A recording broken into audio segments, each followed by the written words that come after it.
117페이지 문학입니다. 문학 수능 특강 문학 117페이지 고전 산문 1파트입니다.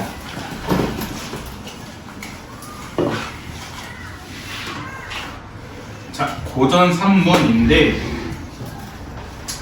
고전 산문이란 거는 소설도 있고요, 수필도 있고요. 그러니까 운문, 운율이 있는 시를 제외한 모든 작품을 산문이라는데, 일단은 고전 문학 작품이라고 알고 계시면 되는데 그냥 간단히 고전 소설로 알아두세요. 거의 대부분 고전 소설이니까. 일단 여러분들 고전 소설을 참 어려워합니다. 고전 소설 어려워하는 거는 아까도 말씀드렸던 것처럼 일단 여러분들이 고전 어휘를 몰라서 제대로 알지 못해서 모르는 해석을 잘 못하는 경우가 크고요. 두 번째는 뭐냐면 여러분들이 인물의 이름을 파악 못해서 그래요.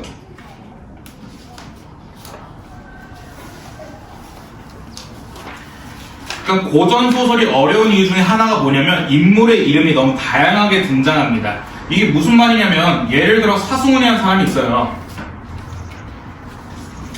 한 100번 정도 들었을 텐데 사승훈이라는 사람은 일단 여기 동북고에서는 선생님이라고 부를 테고요. 그 다음에 저를 좀 어색하게 아는 친구들은 승훈아 할 때고, 그 다음에 저희 집에서는 저를 아들이라고 부르고요. 그 다음에 제 고등학교 때 친구들은 저를 사스라고 해요. 그 다음에 다른 국어 선생님들은 저를 부원장 선생님이라고 하고요. 혹은 다른 과목 선생님들은 저를 팀장님이라고 부릅니다. 근데 사승훈이라는 사람은 한 명인데 그 사람을 부르는 이름이 너무 다양하게 있습니다. 그러니까 여러분들이 그 고전 소설을 읽으시면서 처음에 갑자기 팀장님 나왔어. 아, 그럼 팀장님이 사승훈이구나. 그런 거 파악하시면 되고요. 근데 사승훈이라 팀장님이라고 불렀던 사승훈이 갑자기 뒤에서는 아들이라 불리네. 아들이라 불리니까 얘도 사승훈이구나.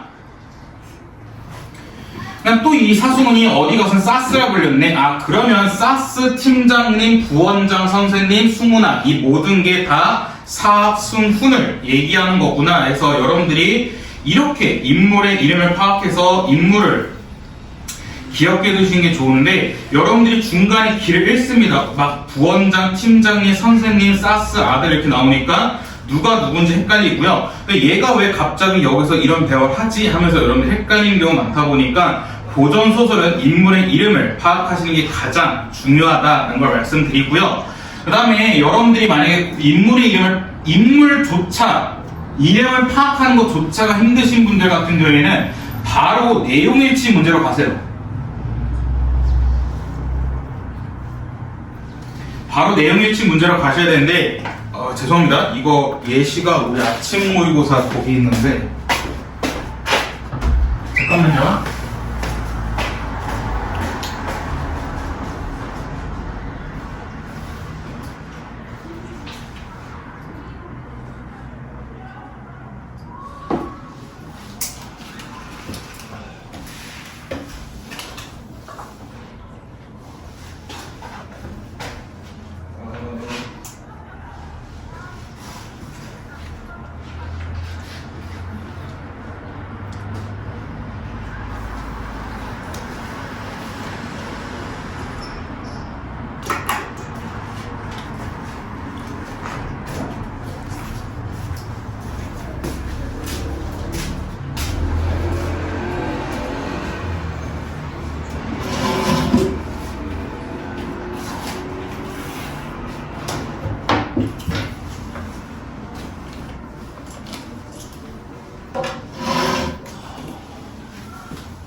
깜짝이야.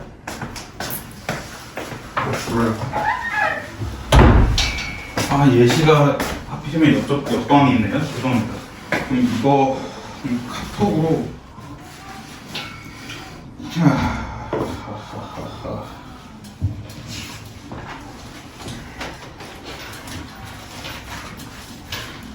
일단 이거 말고 이거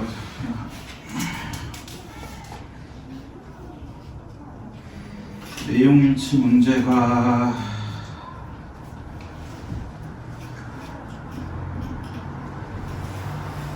네. 125페이지 보시면 이런 거 말하는 겁니다. 윗글에 인물에 의한 가장 적절한 것 해가지고 인물에 대한 설명이 나와 있고요. 아니면 좀 더 어떤 문제냐면요. 바로 이걸 보면 되겠구나. 네, 이게 여러분들 저번 주에 봤던 아침 모의고사 문제인데요. 네, 이렇게 되어 있습니다. 윗글의 내용에 대한 이해로 가장 적절한 걸 찾아라 라고 나와 있거든요. 여기서 차라리 인물 파악하셔도 됩니다. 그러니까 이게 뭐냐면 조남자는 청주 순무어사에 대해 유백로의 행방을 물었다. 여기서 사람이 누구누구인 것 같아요? 조남자 청주 순무어사 또 유백로 이 세 명이겠죠. 그럴 때는 일단 조남자 청주 순무어사 유백로가 나오고요. 2번 상은 유백로의 병상을 보고 그의 사직삼소를 받아들였다. 여기서 사람 누구누구일 것 같아요?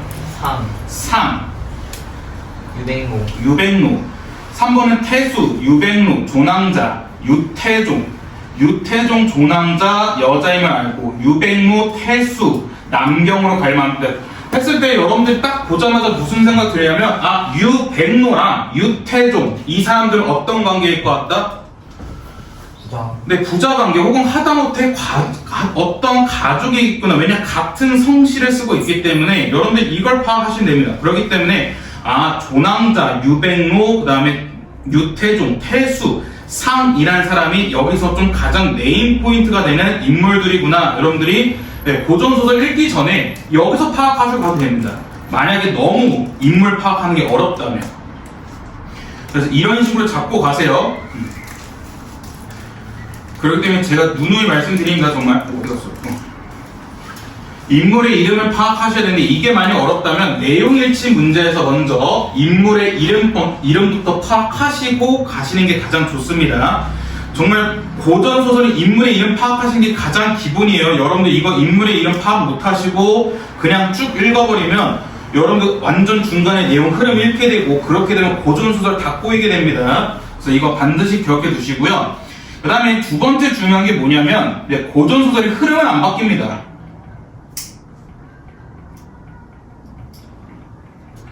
그러니까 이게 무슨 말이냐면 앞에서 영웅소설이면 끝까지 영웅소설이고 앞에서 애정전기소설이면 끝까지 애정전기소설 그 다음에 앞에서 착한 놈이면 끝까지 착한 놈 앞에서 나쁜 놈이면 끝까지 나쁜 놈이다 라는 겁니다. 그러니까 중간에 흐름이 안 바뀌니까 여러분들이 여기서 괜히 이것저것 찾으실 필요 없고요. 이것도 대부분 뭐냐면 그래서 정형화되어 있는 겁니다. 그러니까 내용이 거의 다 딱 정해져 있는 건데 이 중에 대표적인 게 뭐냐면 애정 전기 소설이에요. 애정 전기 소설하면 여러분들 특징 뭐 떠오르십니까? 네, 사랑하긴 사랑하는데 남녀가 사랑하는데 얘네들이 그냥 사랑해? 어떻게 사랑해 얘네들이?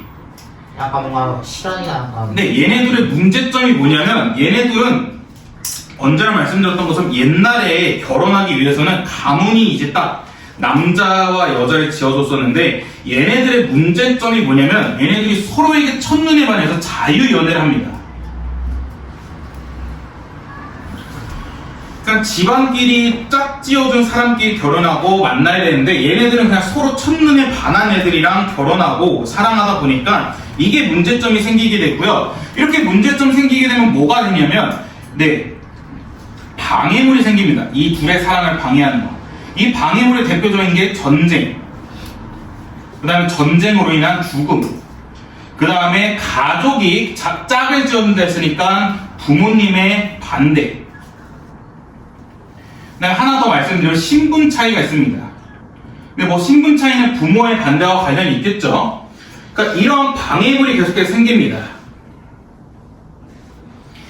또 애정전기 소설의 큰 특징이 뭐냐면 여기서 전기가 뭐였어?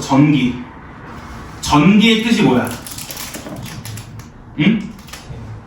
전기란 게 뭐냐면 이건 전기적 요소라 해가지고 이건 비슷한 말이 비현실적 요소입니다.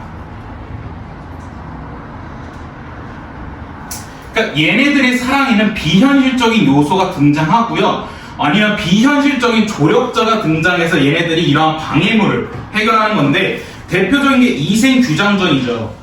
이생규장전 정말 여러분들 이제는 몸에서 경기가 일어날 정도로 바로 대답하셔야 됩니다. 이생규장전이란 거는 이생이 여자의 마음에 들어서 서로 사랑했는데 전쟁으로 인해서 여자가 죽죠. 여자 죽어서 이생 혼자서 지냈는데 그 여자가 어떻게 되냐면 죽음, 그러니까 귀신으로 등장합니다. 귀신을 등장해가지고 남자와 같이 사랑을 나눈 이야기가 이생규장전인 건데 이런 식으로 비현실적인 요소, 전기적 요소가 들어가는 게 애정전기 소설의 대표적인 특징이고요. 그 다음에 세 번째 뭐가 있냐면 적강 모티프가 있습니다. 적강 모티프는 뭐냐면 얘네들이 원래 옥황상제 궁궐에 샀던 하늘의 신성 같은 존재였는데 얘네들이 또 잘못한 겁니다. 그러니까 얘네들 뭐냐면 또 옥황상제 그 궁궐 안에서 여자애가 궁녀, 남자애가 뭐 관리였는데 거기서 이제 첫눈에 반해가지고 얘네들이 거기서 사랑 나누다가 옥황상제한테 쫓겨나서 인간 세계로 떨어지는 이야기인데 그래서 얘네들은 지상에서도 사랑을 할 수 있는 이유가 뭐냐면 이미 하늘에서부터 얘네들은 서로 인연이었기 때문에 그래서 얘네 다시 지상에 내려와서도 다시 결혼하고 만날 수 있는 겁니다. 그래서 이런 식으로 적강 모티프가 있는 게 애정 전기소설의 대표적인 큰 특징이다 라는 거고요. 어느 애정 전기 소설을 읽은 간에 이 세 가지는 웬만하면 다 있습니다. 이 세 가지가 바뀌지도 않고요. 그렇기 때문에 여러분들이 딱 이거 사랑 나눈 이야기네 아니면 하다못해 보기에서 얘기해준다. 보기에서 이 작품은 서로 사랑하는 이야기다 하면 그러면 자유연애 방에 등장할 때고 그 다음 적강 모티프 이런 거 등장하겠구나. 여러분들 대충 읽다가 얘네들이 서로 나눴는데 갑자기 전쟁이 터지거나 아니면 부모님이 반대하면 이게 애정전기 소설에서 말했던 방해물이었었고 그다음 갑자기 옥황상제, 선녀, 신선 이런 얘기 나오면 이거는 적강 모티프 때문에 이런 얘기가 나왔구나 라고 여러분들이 생각하시면 되는 겁니다. 그 다음에 또 대표적인 또 고전소설이 뭐냐면 영웅소설이죠. 영웅소설을 여러분 그냥 간단하게 주몽 생각하시면 됩니다. 주몽이 어떤 인물입니까? 여러분들 고구려를 건국한 사람인데 이 사람 탄생부터가 어떻게 해? 아래에서 태어났고 그 다음 얘는 뭐야? 걔네 아버지가 하늘의 존재고 어머니가 물의 존재잖아. 그렇기 때문에 얘는 비현실적인 전기적인 탄생을 가지고 있고요. 그로 인해서 얘가 비범한 능력을 가지게 되는데 비범한 능력 가진 다음에 얘가 무슨 일 터져요? 꼭 시련과 고난을 겪습니다. 근데 그 시련과 고난을 얘 혼자 극복하는 게 아니라 조력자가 등장하죠. 그 조력자가 등장하고요. 그 다음에 얘의 영웅이 나쁜 놈들 해치우고 건전지각하는 게 영웅소설입니다. 여기서 영웅에서 나오는 전기랑 애정에서 나오는 전기랑 다른 전기는 영웅에서 나오는 전기는 비현실적인 거고 애정에서 나오는 전기는 아닙니다. 둘 다 똑같은 전기예요. 비현실적인 전기가 일생이라는 것도 있잖아요. 그거는 그냥 전. 네, 그렇기 때문에 이런 특징들을 갖고 있기 때문에 여러분들이 이런 특징만 알고 계시면 웬만한 거 다 풀 수 있습니다. 고전 산문은 흐름이 달라지지 않아요. 그러니까 여러분들 고전 문학의 이런 특징들을 알고 계시면 정말 다 대부분 뻔한 내용이다 보니까 이걸 제발 공부하시고 고전 산문, 고전 소설 공부하시길 바라겠습니다. 자, 그럼 고전 산문 1파트 빠르게 보시면 얘도 보기를 보셔야 되겠죠. 가작품은 천자를 이긴 아이고요. 나작품은 종놈이 상전을 속이다입니다. 뭐 둘 다 뭔가 재밌어 보이긴 하네요. 근데 먼저 보시면 2번에 보기 보시면 천자를 이긴 아이는 주인공이 논리적 대화법을 통해 상대방이 자신이 주장과 모순되는 대답을 유도하도록 스스로 잘못을 인정하는 이야기다 하고 있고요. 그다음 나작품 종놈이 상전이 이기다 같은 경우에는 4번 문제 보기가 있는데 이거 혹시나 여러분들 처음 듣는 단어면 이 단어 꼭 기억해두세요. 트릭스터. 이게 요즘 국문과 교수님들이 계속해서 좀 강조하시는 거거든요. 그러니까 고전소설의 이런 트릭스터 요소들 해가지고 이거와 관련된 논문도 많고요. 그 다음에 저도 국문과 나왔듯이 건대 국문과 교수님들도 계속해서 이 트릭스터를 강조하시고 되게 좋아하신다라고 얘기 많이 들었거든요. 그러니까 이 트릭스터가 뭐냐면 밑에 써있듯이 목표를 이루기 위해 남을 속이는 행동을 서슴없이 하는 애들입니다. 그러니까 얘는 한마디로 속임수를 쓰는 애들이긴 해요. 근데 그 속임수를 쓰는 애가 나쁜 식으로 속임수 쓰는 게 아니라 지배층의 부적절한 행동에 대한 풍자를 하기 위해서, 그러니까 지배층을 골탕 먹이기 위해서 속임수를 쓰는 게 바로 트릭스터입니다. 그렇기 때문에 되게 재밌는 요소이기 때문에 여러분도 꼭 같이 알고 계시면 좋을 것 같아요. 트릭스터 잘 기억해 두시고요. 네, 고전산문 1파트 가작품과 나작품에서는 뭐 얘기할 게 더 없습니다. 여러분 한번 읽어보시고 문제 풀어보고 다음 주에 더 설명드리도록 할게요. 자, 그럼 넘어가서 고전산문 2파트입니다. 자, 이거는 제가 한 2년 전인가 3년 전에 말했던 문제의 유형인데, 자, 보시면 1번부터 4번 문제가 있습니다. 일단 가작품에 대한 뭔가 가작품, 나작품이 있는데, 가작품은 작품명이 없고요. 나작품은 임재의 수성지라고 되어 있고, 그럼 이렇기 때문에 임재의 수성지가 뭐지? 라고 여러분들 헷갈려서 그러면 당연히 선생님이 시킨 대로 1번부터 4번 중에 보기를 봐야 되겠다 하고 보기를 봤더니 4번에 보기가 있습니다. 그래서 4번에 보기를 봤더니 별명이 없어요. 다음은 나에 사용된 전고 및 동일한 의미 있는 한자의 일부를 적용한 것이다. 배간, 유리종, 해골의 즐거움. 자, 여기서 작품에 대한 힌트가 없습니다. 자, 그럼 이런 문제는 어떻게 풀어야 될까요? 맨 처음 가가 보기라서. 네, 제가 말씀드렸죠. 이거 정말 한 2년 전, 3년 전에 말씀드렸는데, 이렇게 보기가 없으면 가작품이 이 가가 보기 역할을 하는 겁니다.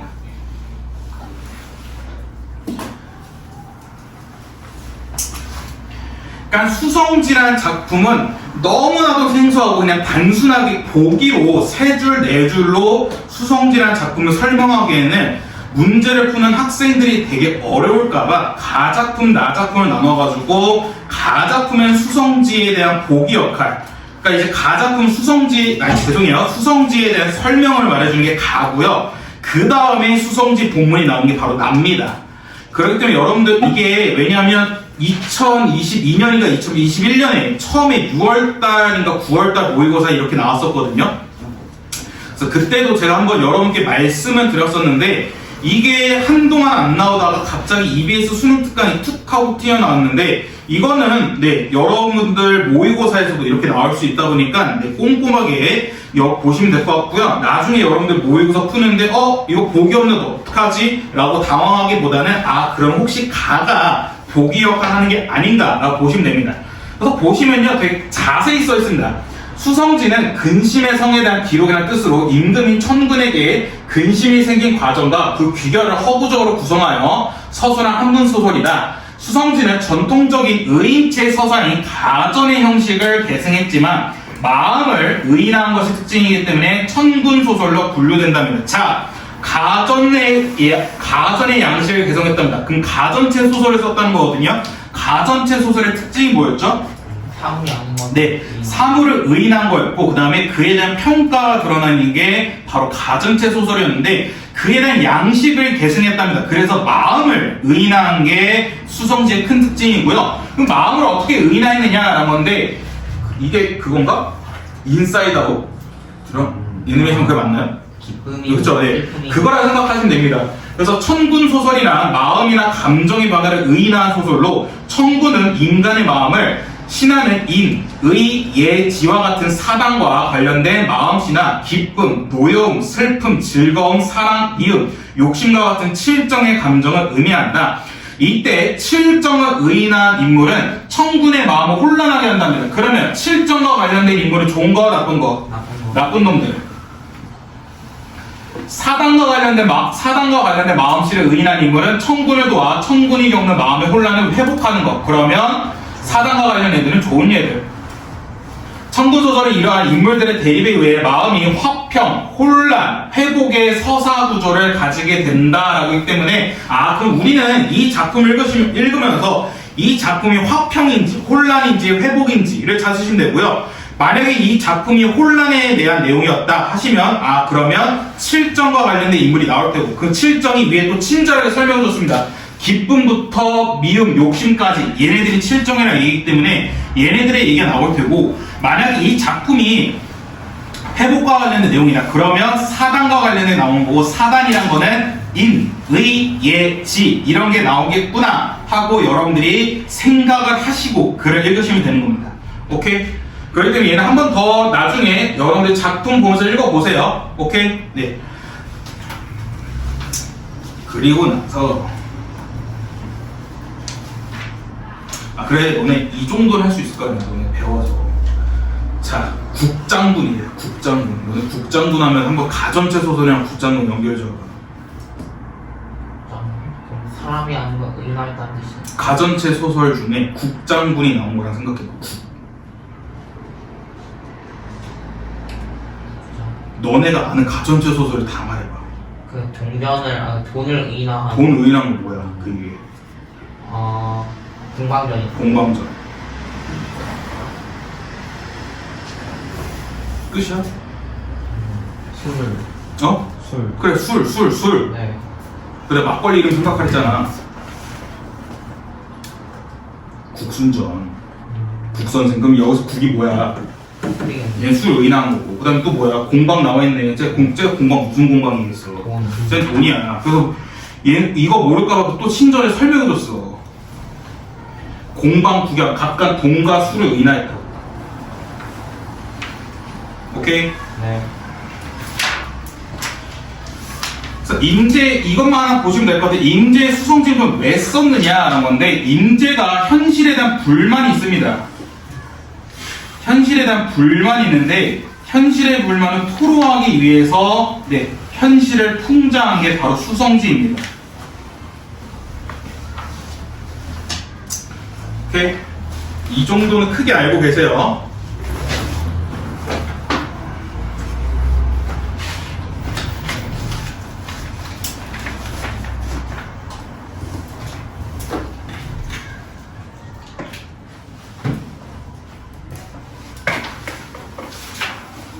자, 고전산문 3 129페이지. 권필의 위경천전.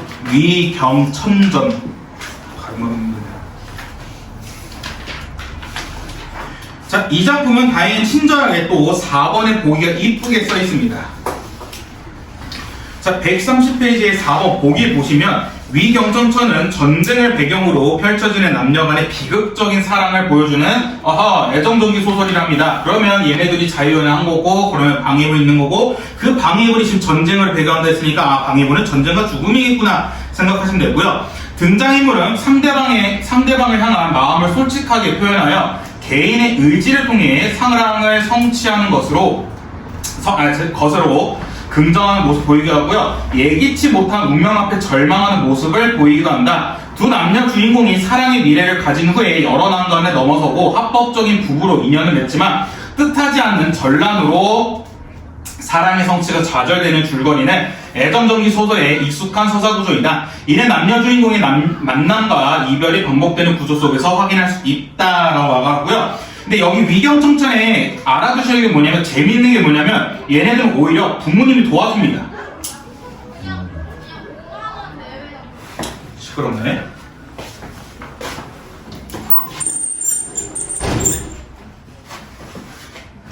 네, 원래 부모님이 반대하셔야 되는데요. 이 작품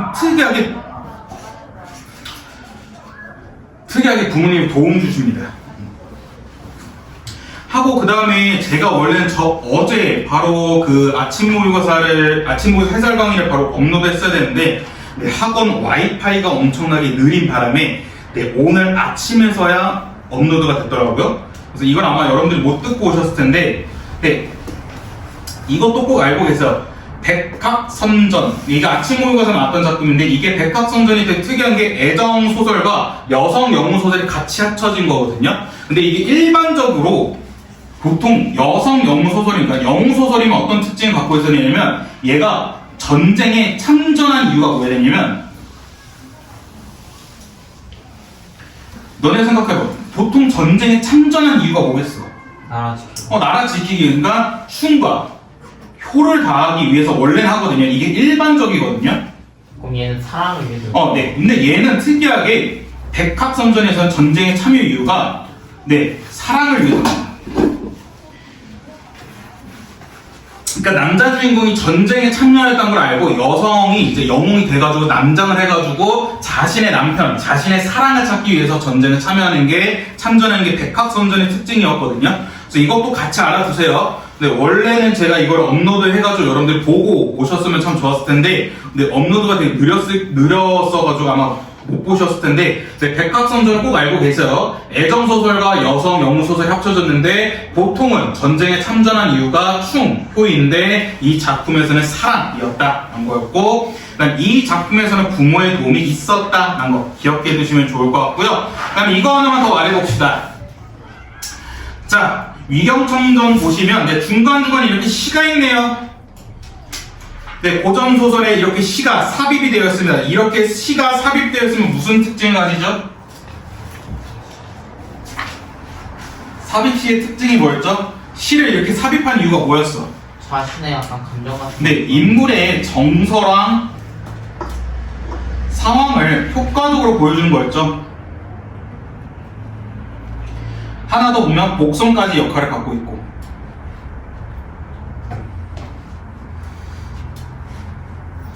그 다음에 이게 주제면이고요. 형식적인 특징에서 뭐냐면 좀 단조로움을 극복하죠.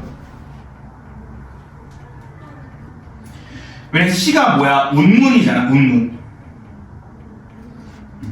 그래서 갑자기 3분째만 막 이어지다, 딱딱하게 이어지다 갑자기 이렇게 운율이 있는 삽입시가 추가되는으로써 좀 단조로움을 극복한다라는 거. 제가 이거 쉽게 말해서 여러분들 지금 뮤지컬 영화 생각하시겠죠? 뭐지? 디즈니? 맞나? 디즈니 같은 영화. 디즈니 같은 영화 보시면 막 주인공이 대화랑 행동하다가 갑자기 노래 부르는 거. 근데 그렇게 노래를 불러서 중간중간에 단조로움을 극복하고 운율 추가한다 생각하시면 될 것 같습니다. 자, 그럼 넘어가셔서 고전사문 4입니다.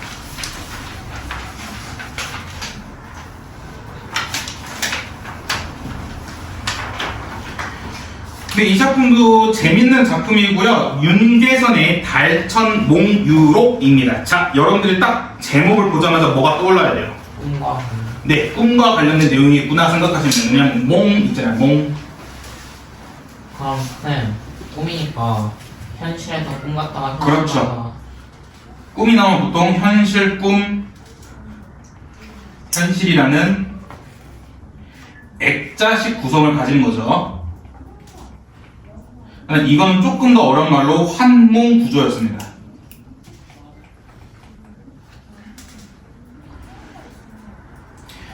액자식 구성으로 따지자면 현실 이야기는 외화고요. 꿈이 내화거든요. 자, 액자식 구성 이렇게 외화와 내화가 있는데 주제를 드러내는 건 외화일까요? 내화일까요? 내화? 네, 주제를 드러내는 건 내화입니다. 이게 보통 주제를 보여줍니다. 그래서 여러분들이 몽 들어간 소설을 보시면 현실, 꿈, 현실의 액자식 구성, 환몽 구조를 보여주는구나. 그 다음에 여기서 메인 주제, 제일 중요한 내용은 보통 꿈에서 나오니까 꿈 얘기 때 여러분들 집중하셔서 좀 더 읽어보시면 됩니다. 오케이? 네, 이게 특징이었고요. 그 다음에 얘도 한번 보기를 봐야죠. 이 작품 되게 특징이 뭐였냐면 거기에 되게 친절하게 잘 설명해 주는데 17세기 소설이 인명양난의 경험을 문학적으로 수용하는 것은 주로 고통의 기억을 부각하거나 기억의 변형을 시도하는 방향에서 이루어졌다. 고통의 기억을 부각하려는 작가애들은 평범한 개인이 전란에 휘말려 겪게 되는 삶의 파괴와 불행을 형상화하는 것을 구체화된다. 소설 창작을 통해 기억의 변형은 17세기 조선의 지배층이 당면했던 문제, 곧 실패한 전쟁의 역사를 어떻게 극복할 것이라고 관련된다. 이 문제를 해결하기 위해 당대의 지배층은 전쟁 실패의 책임을, 이게 제일 중요했습니다. 전쟁 실패의 책임은 국가가 아닌 개인에게 묻습니다. 총명한 군주의 후원이 있었음에도 전쟁에서 패배한 이유를 불가피한 이유로 찾습니다. 그래서 아울러 국가주의적 전쟁 관념을 강화하여 전쟁에 직면한 백성은 적에 대한 굴종을 거부하고 목숨을 바쳐 임금과 지휘관에 복종하며 국가에 헌신할 것을 소속 작품에 연구해졌다 하는데, 그러니까 이게 뭐냐면 임진왜란의 그 전쟁 실패가 있잖아요. 이거를 국가, 조선이 잘못했다가 아니라 누구 한 명이 잘못했다 라고 얘기하는 거고, 그 다음에 우리 정부, 왕은 엄청나게 후원을 잘해줬지만 우리가 전쟁에서 패배할 수밖에 없었던 거는 우리 운명이었다. 어쩔 수 없는 하늘이 정해놓은 거였다. 라고 얘기한다는 겁니다. 그래서 이 작품에서는 그러면 누구를 타겟으로 잡고 있느냐는 건데 이거는 미리 말씀드릴게요. 131페이지 보시면요. 131페이지 A 파트 보시면 일단 뭐라고 하고 있냐면 첫 번째 줄에 장수는 3군의 목숨을 감당하는 자리에 있고 병사는 장수 한 사람의 통제에 따른 존재입니다. 그러니 만일 장수가 현명하지 못한다면 반드시 이를 망치는 것이요 하고 지금 전쟁에서 장수의 책임이 크다는 거죠. 장수란 건 한 개인을 얘기하는 거구나. 오케이. 여기서 이 부분 체크할 수 있는 거죠. 근데 또 여러분 혹시 임진왜란 잘 역사 아시면 임진왜란에서 제일 욕 많이 먹는 사람이 누구야? 장군들 중에서. 원균이. 원균도 있고. 근데 원균은 욕을 하기 힘들어요. 왜냐면 네. 원균은 그 후손들이 정말 대단한 사람들이어가지고. 원균 후손이 누구 있죠? 아 누구 있는 게 아니라 그 원균 그 후손들이 참 대단한 사람들이고. 아 여기 잠깐만. 원시 없죠. 다행이다. 그래서 드라마나 영화에서 원균을 욕한 식으로 안 좋게 얘기하면 걔네 다 소송 겁니다. 우리 조상을 욕되게 얘기하지 마라. 나 아무튼 장군 되게 나쁜 건 아닌데 좀 왜 저런 짓을 했지 하는 장군. 모르겠네요. 신립장군. 처음 들었잖아요. 그 뭐야 배수진 친사람 그 사람. 네, 한신밖에 안 돼. 배수진을 쳤는데 이게 어떻게 하는 거냐면, 그러니까 이제 일본 애들이 부산에 상륙해서 올라올 때 이제 그 엄청난 군대가 많았다 해요. 처음에는 나름 막을 수 있는 군대가 있었는데 얘네들이 이제 시켜가지고 야 신립아 너 근데 신립이 그 전까지 엄청나게 전쟁을 잘했답니다. 전쟁 잘해요. 야 너 베테랑이니까 너 가가지고 얘네 막아라 했는데 그 일본 애들 조총이 있었잖아요. 근데 조총에 대해서 파악을 잘 못하고 그러니까 조총이 있는 줄 알았는데 그 당시 조총이 명중률이 정말 안 좋았답니다. 그렇기 때문에 얘네 따위는 그렇게 조총은 안 해도 된다 하고 무엇보다 병사 수가 그래도 일본에도 부족했기 때문에 우리는 차라리 목숨을 걸고 싸워야 된다 해서 절벽까지 그 일본 애들 이끌어가지고 뒤에는 절벽 앞에는 일본군 그 상태에서 조선군이 싸웠는데 일본 애들이 다 조총 쏴가지고 다 싹 다 죽거든요. 그래서 거기서 병력을 되게 많이 잃어서 그래서 그 방어가 힘들었다라고 얘기하는데 그래서 여기서는 지금 신립장군 뭐라 합니다. 어떻게 뭐라면 여기 애석하고도 신공이 누구냐 했더니 밑에 그 뒤에 써있는데 조선 중기의 무신 신립은 용맹한 장소로 이름이 높았지만 임진왜란 때 충중 탕금대에서 배수진을 친구 왜군을 막다가 크게 패하고 스스로 목숨을 끊었다라는 사람인데 신공은 이런 계책을 세우지 않고 자기 위험을 내세워 재고집만 부리며 남의 말을 듣지 않았습니다 라는 식으로 지금 딱 한 개인에게만 뭐라고 있죠. 그래서 전쟁의 패배가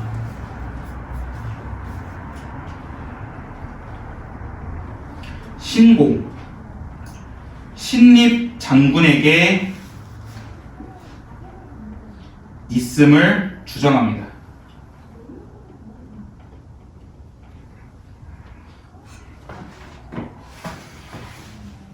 재밌죠? 근데 뭔가 되게 잘 모르시는 것 같네요. 응? 임진왜란 같으니까. 진짜요? 전쟁. 그리고 최근에 제가 이거 스폰가? 제가 최근에 파묘를 봐가지고 파묘가 살짝 그 우리나라 역사가 들어간 얘기여서 파묘 보고 곱창범도 술 마시면서 친구랑 그 역사에 대해 토론했거든요. 그럼 화면이 잘 나가나요? 엄청 재밌었습니다. 저는 개인적으로. 근데 이걸 딱 말하기가 좀 힘든 이게 좀 스포일 것 같아서 한번 기회 되시면 꼭 보세요. 되게 재밌고요. 무엇보다 김고은이 엄청 이쁩니다. 하고 이도현? 그 더 글로리에 나온 박연진이랑 사귀는 사람. 군대한 사람? 그분도 엄청 잘생겼어요. 이렇게 내가 모르는 사람이지. 몰라야 정상이지. 김고은이 누나. 솔직히 처음 들었어.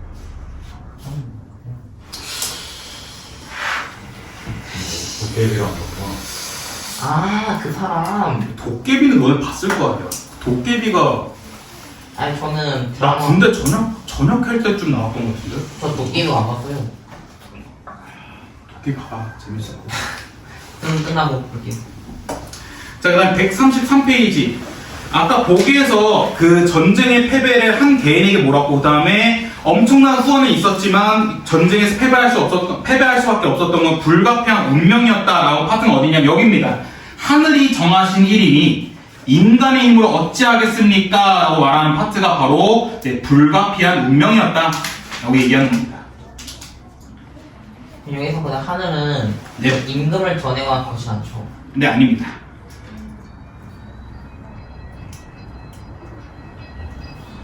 아, 저 소리 진짜 거슬리네. 아니, 그니까요. 저거 새 마을버스 저거. 이거 신경을 안 쓰려고 저 소리. 자, 넘어가셨어요. 다음 고전 산문 5 조웅전입니다. 자, 조웅전은 얘는 영웅소설입니다. 영웅소설에 대한 내용인데 얘도 되게 친절하게 또 보기에서 설명해주고 있어요. 4번 문제 보시면 138페이지 뭐라 되냐면 영웅소설은 비범한 능력을 가진 인물이 여러가지 공경을 뚫고 지력이나 무력으로 악인을 제압한 후에 성공에 이르는 과정을 그려낸다. 그런데 여기가 중요하죠. 조웅전의 주인공 조우는 초월적인 대상과의 조응을 비롯하여 조력자의 도움 등 외부적인 환경에만 의존하지 않고 스스로의 성장을 위해 자발적인 노력을 게을리하지 않은 인물의 특징을 가지고 있다. 그는 개인적으로는 아버지를 자결에 이르게 한 원수이자 국가적으로는 왕위를 찬탈한 관역자인 이두병과 그 일파를 처단하기 위해 자신의 능력을 갈고 닦는다는 겁니다. 그러니까 조웅전에서는 우리가 원래 알고 있기는 영웅소설에서 조력자의 도움이 되게 강하잖아요. 막 할아버지는 노인이 등장해서 무술을 알려준다거나 아니면 뭐 마법이라 해야 되나? 하여튼 그런 걸 알려줘도 되게 신비한 능력을 가지게 되는 게 큰 특징인데, 근데 조웅전에서 조웅은 이러한 조력자의 도움이 있긴 하지만 이거에만 의존하지 않는다라는 게 조웅전의 또 특징이고요. 조웅전의 특징을 또 하나 더 말씀드리면 뭐냐면 여기 있으면 일반적인 영웅소설과의 차이점이 뭐냐면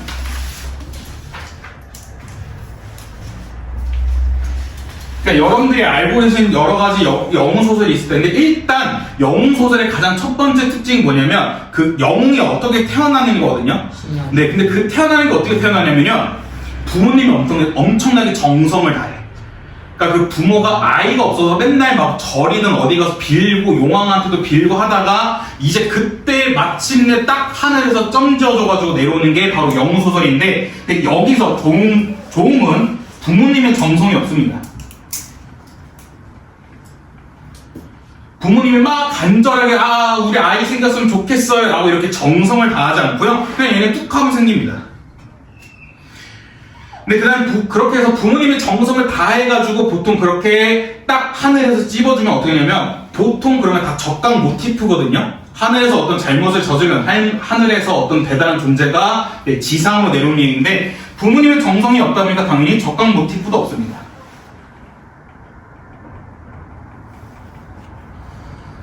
이 점 잘 기억해 두시면 좋을 것 같습니다.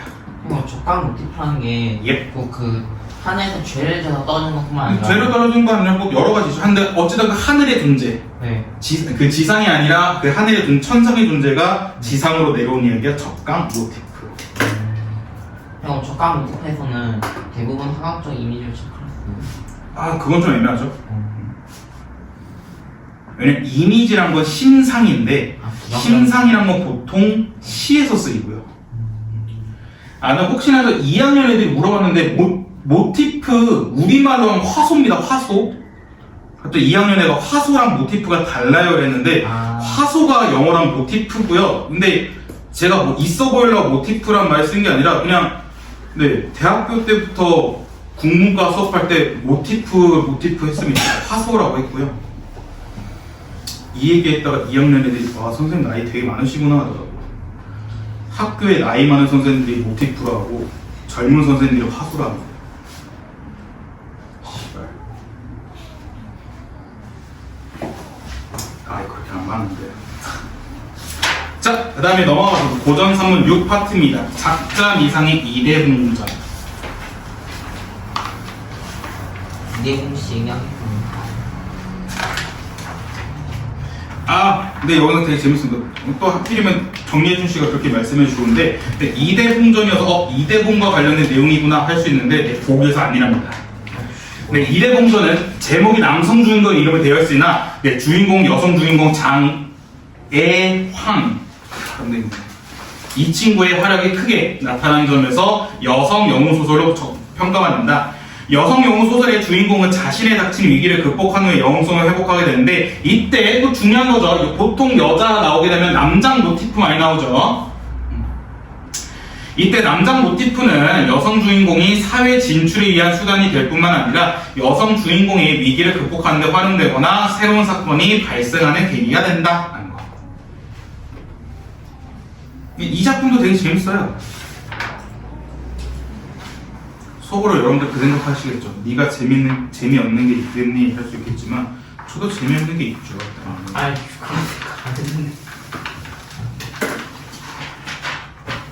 자, 그래서 이대봉전의 서사 구조를 말씀드리면 일단 얘네들이 이대봉이랑 애왕이라는 친구가 둘이 혼인을 약속합니다.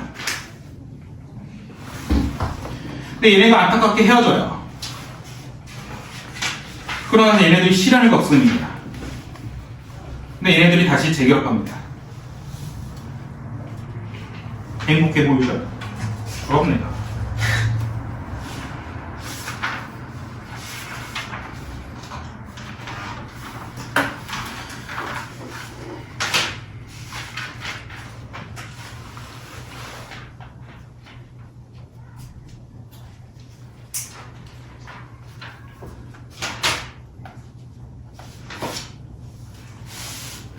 자, 그 다음 145페이지. 네, 춘향전 보시면 마음이 아픕니다. 그래, 고3 정도인데 춘향전이랑 신청전은 헷갈리지 않겠지. 춘향이가 인당수에 재물을 댔다면 죽여버린다? 자, 그럼 너네가 말해봐. 춘향전의 주제가 뭐야? 네, 신분을 초월한 표면적 주장, 이면적 주장. 그렇죠. 여러분들 동국고 친구들이라면 1학년 때 했잖아요. 춘향전. 표면적 주장, 이면적 주장인데 그거 순서는 잘 기억 안 나지만 신분을 초월한 남녀 간의 사랑이 있었고, 그리고 여성으로서 약간 정절 약간 좀 다르다 약간. 그렇죠. 이건 주제가 두 가지였습니다. 표면적인 주제와 이면적인 주제가 있었는데, 춘향전 너무 쉽다 보니까 이게 기본적으로 나옵니다. 표면적인 주제는 뭐냐면 유교입니다. 유교적인 정절과 지조를 얘기하고요. 그 다음에 이면적 주제가 있는데, 춘향전에서 가장 중요한 이 이면의 주제입니다. 이면의 주제는 뭐냐면 일단 탕감우리 비판하고요. 그 다음에 신분적 제약을 뛰어넘는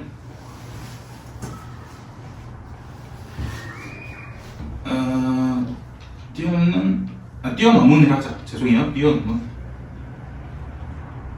하고요. 그 다음에 제일 중요한 이거죠. 인간 평등 사상입니다.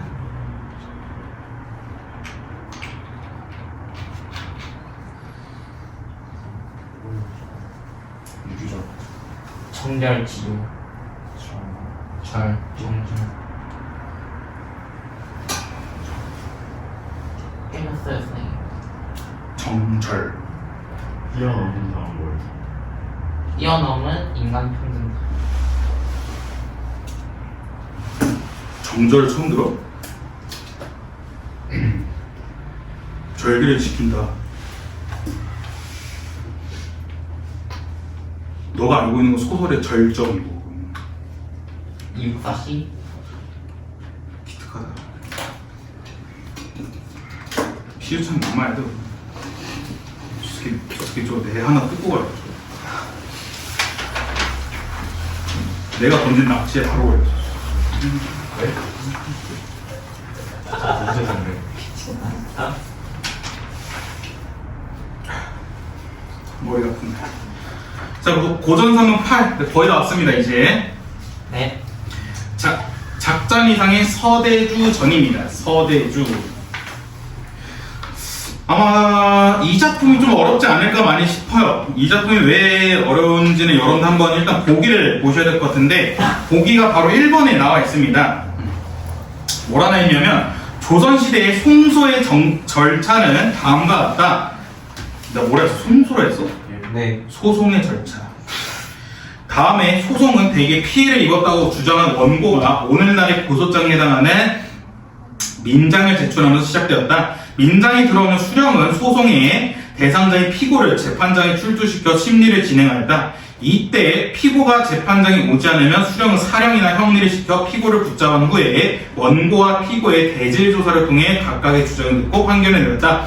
이러한 소송의 과정을 끝내고 수령이 내린 판결의 결과를 재사라하였다라고 했는데, 그게 딱 그 작품 이름이 기억이 안 나네요, 갑자기.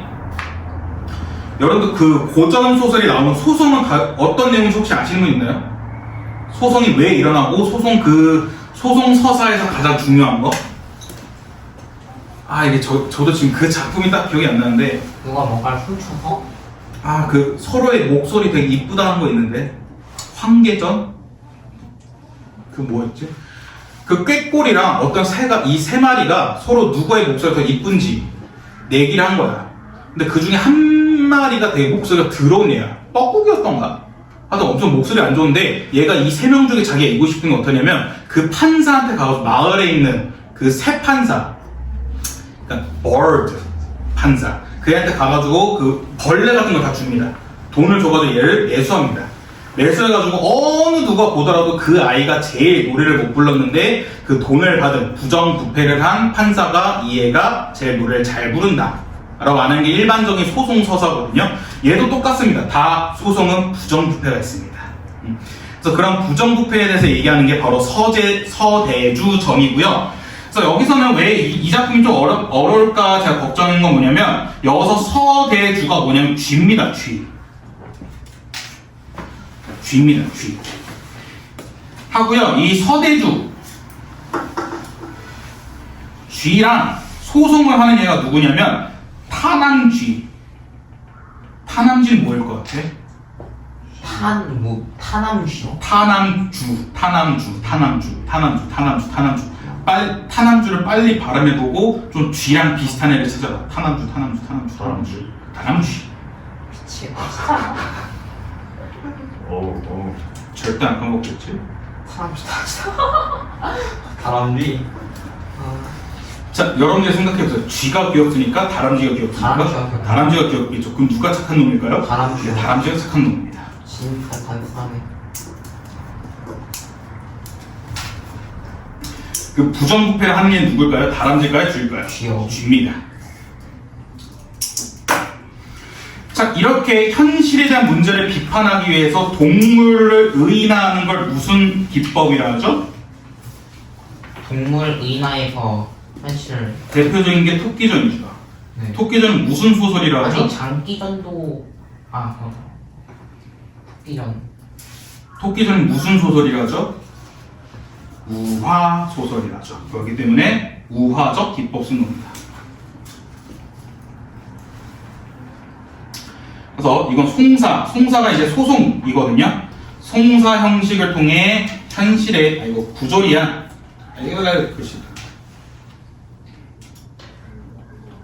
부조리한 현실을 비판하는 게 바로 서대주전입니다. 이게 전체적인 내용이 뭐냐면요. 서대주가 다람쥐가 뭘 모으죠? 도토리를 모으죠. 쥐가 이 도토리를 다 훔쳐갑니다. 다 훔쳐가니까 이 다람쥐는 어떻게 해야 돼? 다람쥐는 이제 쥐를. 네, 신고하겠죠. 네. 그래가지고 얘네들이 재판에 갑니다. 근데 그 전에 서대주는 뭐 하냐면 이미 그걸로 돈으로 다 매수를 한 거죠. 심지어는 감옥에도 끌려가 있는데 감옥에 관리 애들한테 다 돈을 줍니다. 돈을 줘가지고 얘가 되게 감옥에서도 떵떵거리면서 사는 이야기가 바로 서대주전이고요. 이러한 부정부패를 통해서 이 현실 문제를 비판하는 게 바로 이 서대주전입니다. 네. 그래서 보시면 여기 147페이지에 뭐라 돼 있냐면 여기 돼 있습니다. 사령은 후한 대접을 받았고 게다가 뇌물까지 받았기 때문에 어쩔 수 없이 그렇게 하도록 하였다. 그래서 서대주를 뇌물 받았던 거 볼 수 있고요. 그다음에 148페이지 보시면 여기에 서대주는 가지고 온 물건을 옥졸하게 많이 주었다. 그랬더니 옥졸들이 어떻게 했냐면 옥졸들이 매우 기뻐하고는 큰 칼을 풀어줬답니다. 이 큰 칼이 목에 거는 그 칼인데 그걸 풀어주고 쉬게 해주면서 마치 부인은 하이점 돌봐주니 여기다 써있죠. 돈이라도 많으면 존귀해진다고 할 수 있는 것이다 해가지고 이거는 조선 후기 시대상을 비판하는 내용이었습니다. 오케이? 자, 그 다음에 넘어가셔서 고전소설 9. 아, 네, 이거는 딱 아침 드라마 이야기입니다. 내용이 너무 힘들어요. 진이 빠지고요. 왜 진이 빠지냐면 보기 보시면 정을송전에 서사는 남자 주인공 정을성과 충렬부인 유치연의 애정송 씨와 가정의 안녕축으로 이어지는데 전반부는요 전처의 소생을 계모가 확대합니다. 소생이라는 건 이제 자식을 얘기하는 건데 그래서 계모형 가정소설도 보여주고요. 근데 또 여기서 끝나는 게 후반부도 무슨 얘기냐면 일부 다처자의 문제를 통해 여인들의 갈등이 나타나는 쟁총형 가정소설입니다. 피곤합니다. 갈등이 많아요. 계모형 가정소설이 뭐라고 했죠? 아까 새엄마가 자식 전 부인의 아이를 학대하는 거. 콩쥐박쥐. 그 다음에 이거 부인 간의 이런 일부 다처제의 문제로 여인 간의 갈등이 일어나는 건 대표적으로 무슨 소설이야? 예시 한번 들어봐. 그치, 사신합니다. 그러니까 여기서는 갈등이 두 개예요. 수직적 갈등이 있고요. 수직적 갈등이란 건 계모와 그 전처 자식이 일어나는 거고, 그다음 두 번째 수평적 갈등은 뭐가 있냐면 네, 부인 간의 갈등입니다. 선생님, 네. 국어에도 공부할 때는 네. 수직적 관계와 수평적 관계를 봤는데 그런 갈등이 대입시켜야 할 때 있을까? 국어에도 그럴 때 수직적 갈등과 수평적 갈등이 있었다고요? 아니 그게 아니라 어. 수직적 관계랑 어. 수평적 관계가 있었는데 네. 저 갈등이 다릅니다. 아. 저거 수편적 갈등 말에 부인 간의 갈등. 부인 간의 갈등. 부인 간의 갈등. 감사합니다. 감사하면 뭐해? 레저나 씹으면서. 다시 전화하겠습니다. 자, 그 다음에 고전산문 10파트. 네, 이건 여러분들 되게 동북부 친구분들한테는 되게 익숙할 겁니다. 삼성기라는 작품이거든요. 삼성기가 도대체 무슨 내용이지 했더니 159페이지에 뭐라 돼 있냐면 회저소설은 뚜렷한 도덕감을 지닌 상층 남성이 아름답고 영리한 기녀의 속임수에 빠져 자신의 도덕적 신념을 깨트리는 내용의 얘기다. 속이는 자로서는 기녀가 상층 남성에 접근하는 방식의 작품에 따라 자신의 신분을 그대로 노출하는 경우가 많고요. 기녀의 신분을 감추고 다른 신분으로 위장하는 경우는 아닌다. 속임을 당하는 자로서 상층 남성의 도덕적 신념은 타인의 의도가 작용해 깨트려지기도 하고 자신의 취약성 때문에 무너지기도 하며 타인의 의도와 자신의 취약성이 함께 작용해 훼손되기도 한다. 회절의 결과로 상층 남성은 대부분 도덕적 위선이 드러나 조롱과 풍자의 대상이 된다 하고 있는데 이걸 왜 제가 여러분들 익숙할 거냐고 하면요. 여기 네 주인공 이름이 이충풍입니다. 충풍이 들어보셨죠? 네. 지금 딱 2학년 1학기 친구 애들이 하고 있는데 근데 이거는 근데 이충풍전에서는 이충풍이 되게 나쁜 놈이었잖아요. 근데 여기서는 이충풍이 좋은 놈입니다.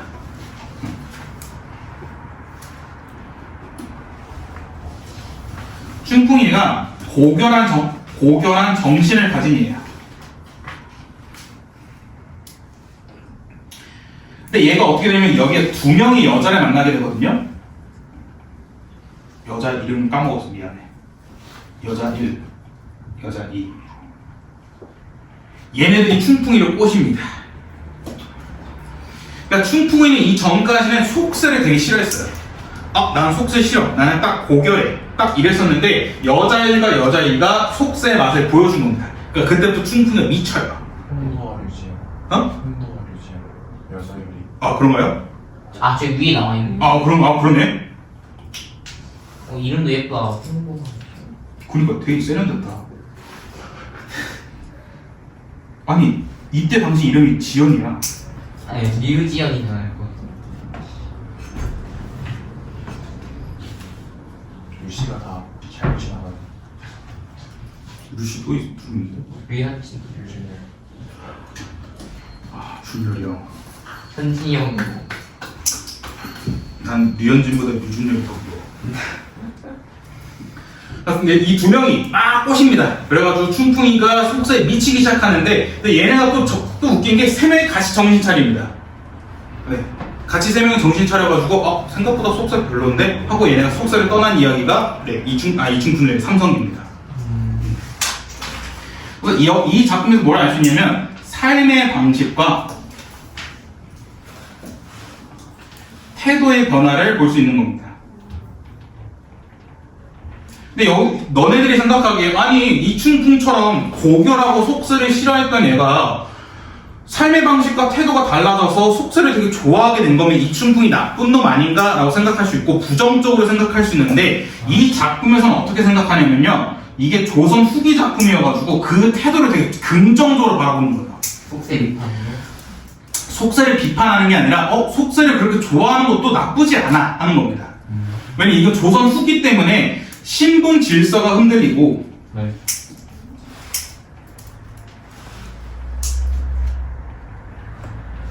그다음에 근대적 시민 의식이 성장한 사회상을 반영한 겁니다.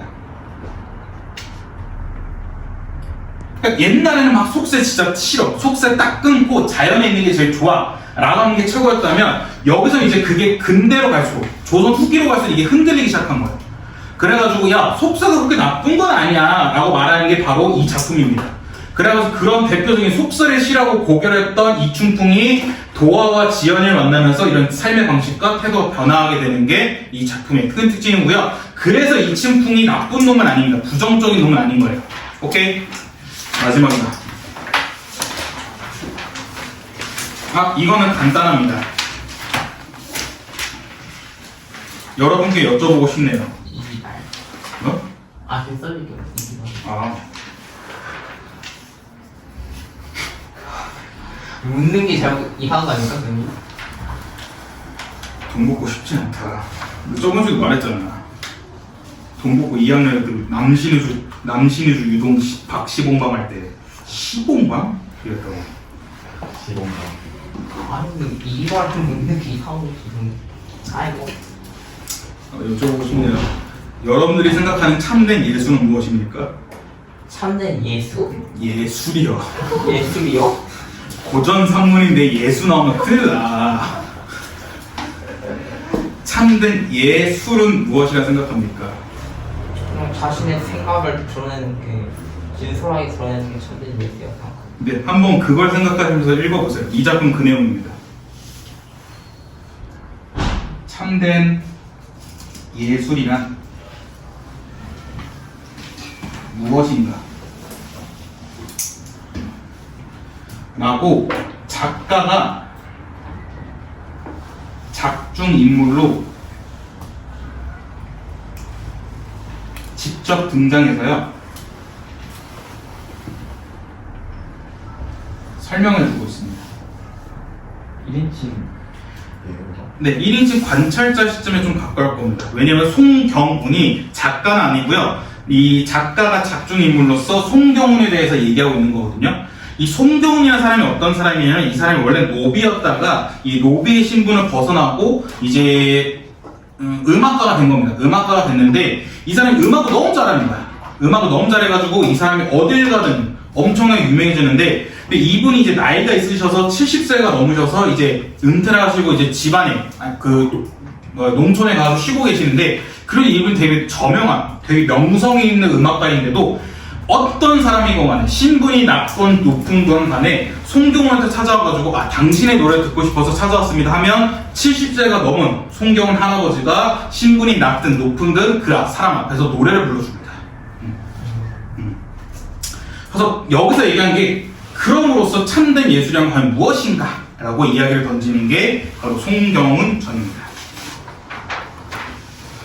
그래서 이 작품은 작품 자체가 어렵지 않고 그래서 그렇게 보기도 없습니다. 그냥 오히려 여기서 A를 참고할 때 윗글에 송경훈이 유준에게 해줄 수 있는 말 무엇이냐 라고 얘기하는 거죠.